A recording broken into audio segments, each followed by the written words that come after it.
Hey everybody, it's Amy from Humility and Doxology, and we are just about done with our first day back to homeschool. It's gone well for the most part. The 3-year-old honestly had a very hard time. All of his playmates were busy, and Mommy was busy, and he became extra clingy, and I was very glad that I had put reading a book to him on my own checklist. I have a checklist like the kids do because I can't rely on my memory anymore. And reading a book to my 3-year-old is something I don't want to forget. And he seemed much better and happier after we had some cuddle time. But the 3 younger kids now are either napping or having a little screen time, and the older 2 are finishing some independent work. And I thought I would come really quickly before I have to go pay bills and clean the kitchen and get dinner started and pick up the house that looks like a bomb has gone off. I'm not sure how us doing school has made the house messier, but there it is. Anyway, I wanted to quickly come on and just let you guys know what my younger 2 kids are studying for the year. Just 1 second, please. I'll be out in a minute. The first grader has a very simple plan. She is in with her older 2 sisters for our history and science read-alouds, and she eavesdrops on the Latin that her 3rd grade sister is learning, and they'll do like chants together, but those things don't require any extra work of her. She's just along for the ride. Her reading, we're still doing reading lessons together, and we're just going to complete the Ordinary Parent's Guide to Teaching Reading. I originally bought this with my oldest son. It's very simple, open and shut. There are no games, at least, I think there are some that you can do, but I don't do any of them. There are no flashcards. We just sit together and read and practice the lessons. And it has worked very well for my children so far. And she is about 2/3 of the way through that. And so my plan is to just keep working at that with her until she has confidence and competence in her reading. And then we'll move more and more into practicing with some beginner chapter books. For her math, she did the alpha level of Math UC last year. And so this year, she's moving into beta. I like this for a few reasons. One, so far my children all love math, and it helps take a little bit of the time away from me. I more tutor with her and come in and help her as needed. But just with 5 kids, I need a few extra tools in my toolbox to save me time. So beta is what she's doing for math. So far this is like maybe maximum 30 minutes worth of work. So that's all she's doing on her own, aside from the good 30 minutes to an hour worth of read aloud for science and history that I'll be doing with everyone, and then the Latin that she'll do with her sister, which maybe is like 30 minutes, but maybe even her part of it is less than that. So it is very easy for her to be finished by lunchtime. She had time to go outside and play in the backyard some today. She had time to play with her 3-year-old brother, and she had time to practice her piano for about 20 minutes.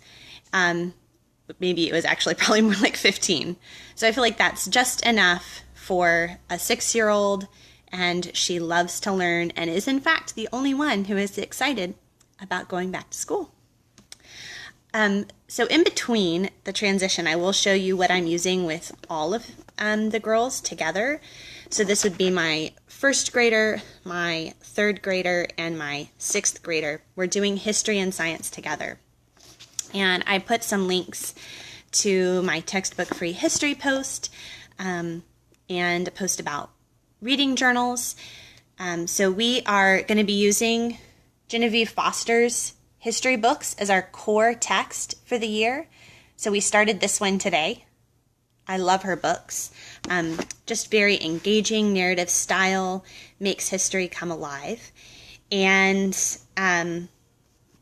we are going to just begin and finish one book and move to the next one and gradually make our way through early American history. One of the things I like about her books is she also is showing what's going on all around the world at the same time. So you get that exposure to other cultures and seeing how everything is connected in history. And then for science, we're going to be focusing on birds this year and other flying creatures. I will use a textbook as our core. This book, which we already owned. I did this with the older kids when my oldest was maybe first or second grade. I guess second. So I already had the book. We're going to use that as our core. Just read that aloud. I will read that aloud to all three girls, and then they'll all do independent reading and nature journaling and bird watching together. So moving quickly to my third grader. Wrong pile. She finished Gamma in her Matthew C. She did Alpha, Beta, and Gamma with Matthew C. and finished that. She is very, very bright and good at her math, but is not someone who necessarily loves academic time, and certainly doesn't love a whole lot of writing, a whole lot of reading. So I already owned Saxon 5-4, which I used with my now 6th grade daughter when she was, I guess, in 3rd grade. But I am not going to do the same with my current 3rd grader as I did with her older sister. She's just not capable of, well, she's capable of it, but it would make her miserable and be unproductive for her to have to do all of the work in each chapter of Saxon. So we are going to experiment and see if she's able to use this curriculum this year, because I already own it, but I am tailoring it to her. So the curriculum is my servant, not the other way around. So she is actually going to be setting a timer and only working on her math for the duration of that timer. And my priority is for her to do the lesson practice each day, but I know that there's no way she'll be able to finish her mixed practice. But then we're just going to move to the next chapter. And we're going to see how that works. I think it's going to be fine for her. There's so much repetition in Saxon, I'm not really concerned. So she'll be doing this book this year. But again, I'll check in and let you know if we have to change things. For her writing, she's going to be using the Classical Academic Press, Writing and Rhetoric. And again, because of her as a unique person, instead of taking one book a semester as it's sort of designed, we're actually going to take the whole year for that one book. Just go slowly, have it as unstressful as possible. I will be here every step of the way with her, working with her, and I would rather do a few things and do them well without complete meltdowns than try to do too much. And the final thing I wanted to show you that I'm doing with my 3rd grader is Latin for Children, Primer A, Classical Academic Press. I'm so excited about this new edition that they've released. It has color pictures now, color illustrations. It includes stories.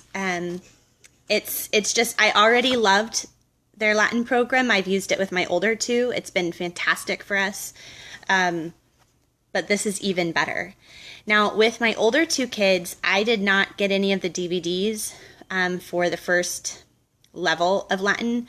And actually, I think for my oldest, I didn't even do it for the second, because I felt very comfortable and confident teaching the Latin myself.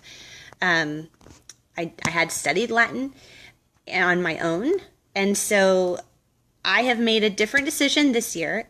I put a link to Classical Academic Press's website. You can actually stream now the videos and the chants and the vocabulary. It's amazing. So it will be able to travel with us if we travel. It will be something that won't get scratched or lost or broken. and we own it now for as many children as will use it. And again, just it's an extra tool that I'm very thankful we were able to incorporate this year, just for my own time and sanity. I want to be able to focus on each one of my children. It's very important to me that I have a relationship with each one and give each of them that special time of both mentoring and also for their academics. And so when it comes to hacks like using a video to teach a lesson instead of me sitting there and reading it out loud to her, I'm going to do that when I can. So that's what we're doing for our early elementary learners this year.